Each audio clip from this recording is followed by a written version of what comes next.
Yon mga utol, magandang araw sa inyong lahat at welcome back dito sa loop natin. So ngayong araw nandito tayo ngayon sa bago nating loop at ngayon ginagawa na namin yung division nung aviary.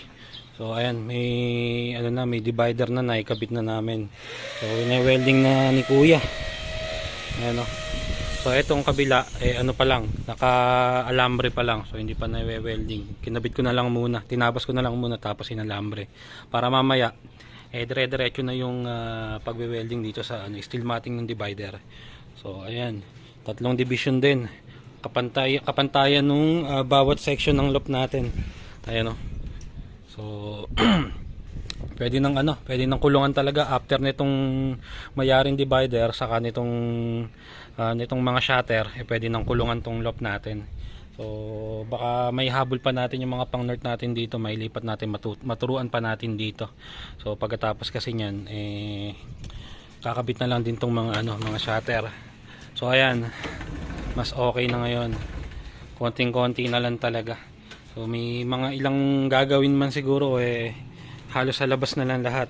Ito meron pa kasing meron pa kasing pinaka poop tray, parang poop tray gano'n, saluhan ng dumi, tapos may alulod para yung sa baba hindi naman doon napupunta yung dumi ng mga ibon.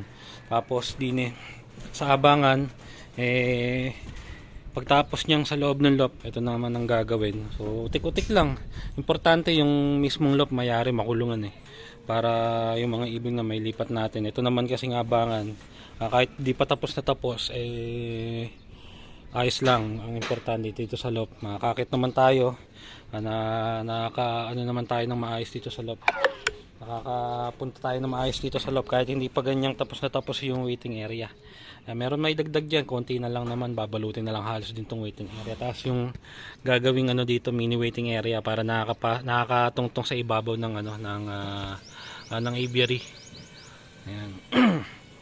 So ayan, maya tapos na din tong divider nung aviary. Tapos baka yung mga natirang materyales i-welding na din para sa mini waiting area.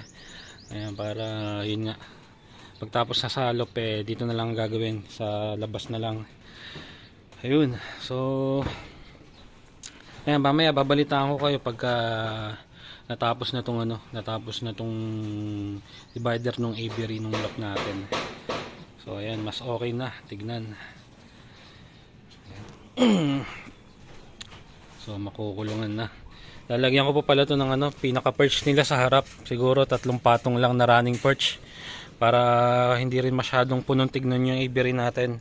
Hindi naman ganun karami yung ilalaman natin na ibon dito per section, siguro pinakamarami na 15. Hindi na tayo maglilipad ng sobrang dami, baka hanggang hanggang 15-15, 12-15 lang siguro ang magiging panglipad natin kada season.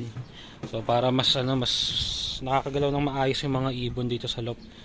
Ayan. So ayan, mamaya na lang ulit babalitaan ko kayo. So ayun nga, natapos na namin ikabit ni Kuya tong divider nung aviary ng loop. So ayun, meron na kanya-kanyang division yung tatlong section ng aviary. Ayan, pintura na lang kulang. So siguro bukas pipinturahan ko to. Ayan, tapos nailagay na rin pala namin yung flooring nung magiging mini waiting area dito para may access dun sa landing board na nakakaakyat. Hindi pa nga lang nakabalangkas, flooring pa lang na ilagay namin. So siguro sa susunod ibabalangkas na rin namin yan. May gamit na yun ito. Ayan, tabas-tabas na rin naman na yung gamit niyang pamoste para maitayo na. So hindi na nga lang hindi na nga lang namin naitayo dahil hapon na. So sa ibang araw na yan, ang importante ito na ikabit na yung division ng aviary. Tapos ngayon ikakabit ko na rin tong shutter ventilation itong nung dalawang section siguro. Yung isa tapos na kakapitan lang, yung dito naman ina-assemble na rin para masarado na rin tong aviary natin.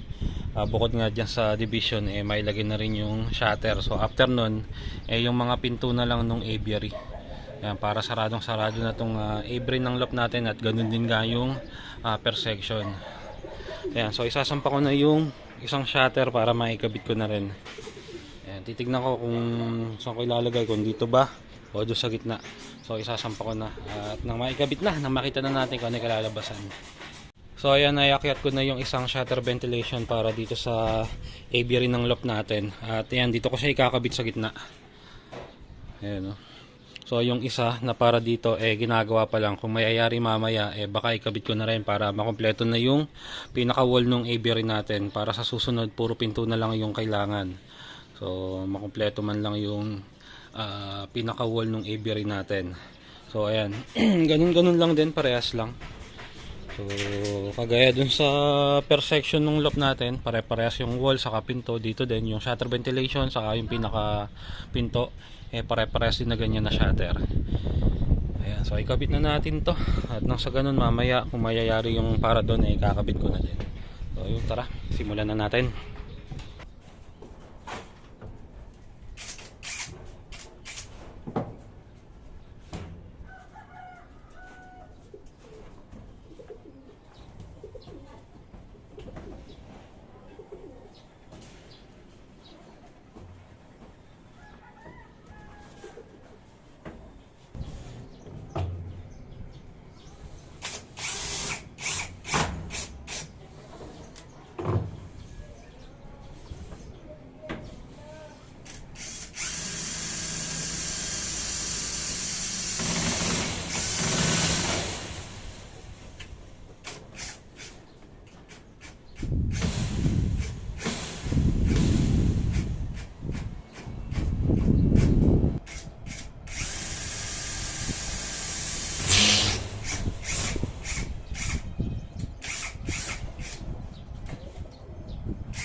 At ayan mga utol, naikabit ko na.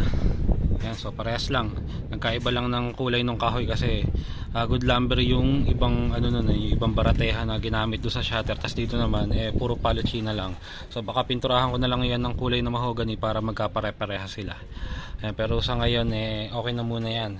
So yung isa kung mayayari mamaya baka ikabit ko na rin.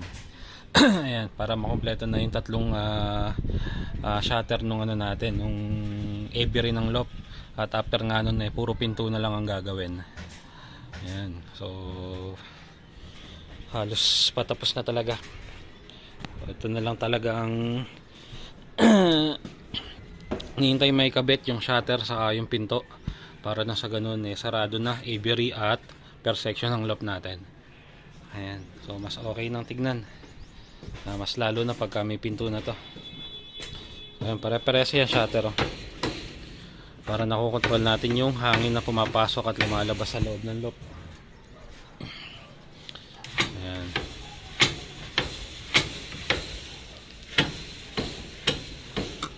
So ayun, mamaya pagka nayari yung kabila kakabit na rin natin yan.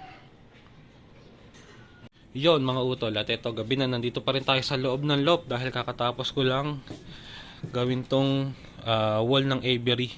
Ayan, naikabit ko na. So natapos na rin kanina kaya bago dumilim kinabit ko na, kaso ayan, inabutan pa rin tayo ng dilim. Gabi na, oh. Pero ayos lang, at least natapos na to. Naikabit na natin, oh. So meron na tigi-tigis ang wall yan kada butas ng aviary natin. Ang kulang na lang yung tatlong pinto. So yung tatlong pinto ng loft natin ganito din, shutter din yan. Para nga nung sa ganun maganda yung ventilation ng loob ng loft natin. Nakakapagpahinga na maayos yung mga ibon pagka nasa loob sila ng loft, dahil ayun nga nakokontrol natin yung ventilation. So pagka sobrang lakas ng hangin pwede nating isara lahat ng shutter. So sa taas din ganun din. Tapos pagka naman sobrang init ng panahon, pwedeng bukas lahat ng shutter para nakakasingaw yung init sa loob ng loft. Ayan, nang sa ganun yung mga ibon nakakapagpahinga nga ng maayos, lalo na pagkagaling sa training at derby. Ayan, tas dito naman kasi yung ventilation ng loob natin sa gilid, sa baba, sa gilid sa taas, tapos dito sa ceiling meron din tayong ano dyan, meron din tayong extra ventilation dyan na shutter. Yan, parang singawan naman yan pagka sobrang init ng panahon. Tapos yun nga, mas magandang tignan yung kahoy kaliwat kanan pagka nandito tayo sa aviary. Puro kahoy makikita natin, saka mas presko nga yung kahoy. Hindi umiinit ng sobra pagka mainit ang panahon, hindi rin lumalamig ng sobra pagka malamig ang panahon. Kumbaga balanse lang yung temperatura ng kahoy. Hindi siya hindi siya mainit na mainit, hindi siya malamig na malamig. Kaya sa mga ibon presko. Yan. Mas maganda rin tignan nga kasi pagkakahoy yung loob ng loob. Yan, so konti na lang, tapos na to. Dito sa aviary, pagka napintuan na to, makukulungan na natin yung mga ibon. Tapos lalagyan ko lang ng 3 layer dyan na running perch para may tungtungan yung mga ibon, may pahingahan sila pagka nandito sila sa aviary. So ang purpose nga kasi ng aviary natin, kaya mas malaki yan sa bawat section ng loop natin, sa bawat kwarto. Dito sila sa maghapon. Yan, mula umaga hanggang hapon dyan sila, tapos sa gabi sa gabi bago matulog, saka pa lang sila dito papasok para magpahinga sa bawat kulungan nila, sa bawat kwarto. Ayan, kaya mas malaki yung aviary natin. Saka konting ibon lang naman ang ilululan nito. Pinakamarami ng yung 15 kada isang season. So north, south, summer. Ayan, baka mag 15-15 lang tayo, pero yung summer natin 10 lang. Ayan, so ayan, ayos na, may divider na, may mga wall na rin na shutter, pinto na nga lang ang kulang. Tapos na tong loft natin. So excited na ako na makulungan na nga to. Gusto ko mailagay na yung mga pang north natin dito, sa mga pang south dito na natin sila mailaban. Yan, para mas maging komportable din yung mga ibon, dahil yun nga, ginawa natin tong loop na to para nga mas maging komportable yung pag-aalaga natin, syempre pati na rin yung mga ibon natin. Ayan, so yun lang mga utol para sa araw na to, at dito ko na rin tatapusin tong video natin. Siguro sa susunod yung mga pinto na ang ikakabit ko, para ayan, halos wala nang gagawin dito sa loob ng loop. Ayun, hanggang dito na lang yung video natin. Maraming salamat sa panonood mga utol.